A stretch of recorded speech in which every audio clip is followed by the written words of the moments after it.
Welcome back to our Southern Living Showcase home. The last we were here, you may recall, it was just framing. We were just looking at the wood and it was just kind of having to come up. Well, that framing is now complete and we're in the midst of getting all the home utility systems in place. So as we look around, you're going to see all the wiring for our electrical, our plumbing, our heating and air, all going into place. And it's just really special the way that the designers came in and created all the different areas that the lighting needs to be, all the heat and air registers need to be, and those components to make sure they're just right. But let me show you some of those areas and how it really works out in a home such as the Southern Living Showcase home. This is a great example of where all the utility layouts come together. This is where our cooktop's going to be and our vent hood's going to be here in the kitchen. So you notice that we take the space behind this wall, because we've got a cooktop on the diagonal, and use that space for some of the utilities we need. Here's our vent system. This is going to be for the exhaust vent. Here when we got this big utility, it's going to exhaust right on into here. And then this guy is one of the returns that go to our AC unit coming from a back room over here. So it fills up the space here, but it keeps it out of what otherwise would be living space. And then of course we see some of the wiring coming in. This is our wiring for our exhaust hood, for its switching and such. And we've got wiring down here for our cooktop. And then further along down here, we have the plumbing coming in. This is our drain line. Here's our hot water. Here's our cold water. Because right here is where a farm sink is going to be. So all those layouts are very important. Every one of these distances are extremely important. And so it takes a great amount of time to make sure those are put in just the right place. It's wonderful to see a home in this stage because you can really understand how the framing works for the long term. This is a great example above my head. This is actually a beam right here. It's a large beam you can see running across, and as we look up you can understand how it's actually carrying the load of the rooms above all the way up to the roof. And so this beam is extremely important, and that's why when we get down to the side you can see we've got all this heavy duty wood here going down on both sides, which then go to a pier underneath in the crawl space. It's just a way of transferring that load down and making sure that we've got a good sturdy house in the long run. Of course, once the drywall's up, you don't really see that, you don't really understand it exists, you may not know it exists, but it does. And so beams like that throughout the home are a wonderful way to maintain its structure for the life of the home and for generations to come. And through a home such as this, a Southern Living Showcase home, beams are abound throughout this residence. You know, in episode 1 of this series, we talked about floor systems and how it's almost like commercial design for residential use. And this is a great example right above our heads. We can see how this is actually the floor system for the second floor, but it looks like small I-beams. And so it makes for a very strong but true floor in terms of its levelness.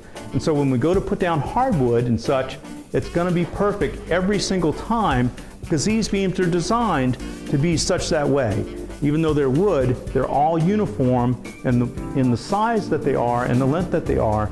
And so we've got a great true floor both on the second floor and what we're standing on right here on the first floor. Now, decks can make for wonderful outdoor spaces, wonderful living space outdoors. They can also be a maintenance headache, but there's a solution for that, and we're doing it right here in the Southern Living Showcase home. And that's using products that are not susceptible to rot or warp or any other conditions that regular wood might be. This looks like a Brazilian walnut type decking, but it's actually a resin product through and through, so it's designed never to warp or to fade or to cause issues. And in addition, this little slit on the side provides so that the floor can be installed without seeing any fasteners at all. Fasteners are actually between the boards, but you see no screws going down, and it makes for a nice smooth finish and it's an expert look. And the other thing is on the rails. By using PVC type rails, and this is a plastic, we don't have to worry about ever having an issue with the rail splinting or cracking or even having to be painted. This is already white, and it's white all the way through and through. As we look through the material, it's white all the way through. So there's, again, no fading issues and no concerns. So this is another great way to have these outdoor spaces, not have the maintenance headaches. Again, the beams have been wrapped with a concrete board. Now this will be painted, so this will require some painting every so often, but concrete board really holds paint sometimes as much as 15 years. So it's not a very occasional thing that has to be maintained. So concrete board, PVC rails, and a resin type flooring all make for a great outdoor space that's low maintenance, so you can just sit out and enjoy it.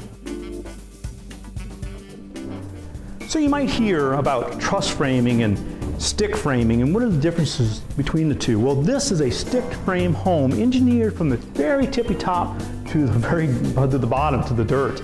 And what it allows for is a room such as this. Notice how open and full this room is, how the ceiling goes way to the tippy top if we want it to. It doesn't have to, but it can, and it can because the framing has allowed it to do so. It's all been fully engineered, so there's no additional cross framing needed in the middle of this room or even very much away from the sides of the room. So we have this great big space. In addition, the space allows us to see the underside of the roof. And we'll see here the roof sheathing. And notice, as it says, LP Tech Shield here, radiant barrier. You'll notice this is silvery as opposed to the color of the wood itself. What that does is radiate heat back away from the home and provide for long-term energy savings. So the combination of the type of materials used, plus the technique in framing, provides for energy savings and rooms that are just huge and large and can be turned into basically anything. So the siding of the home is so important because it's the primary defense against the elements. In this home, the Southern Living Showcase home, we're using essentially concrete board, hardy board. And you can see here that it truly is a very thick type board of concrete. So by wrapping the home in concrete, we're creating this barrier that is extremely strong. And here on the front, you notice we have this decorative bay window. Again, concrete board has been used to make some of these decorative elements. And then what's going to happen is we're going to come across on top of this area here with a stone. So this will be a stacked stone look coming across here, and we'll check on that in some future episodes. But it's going to make essentially a masonry exterior to the home of concrete and stone. So this home is going to be here for a very long time.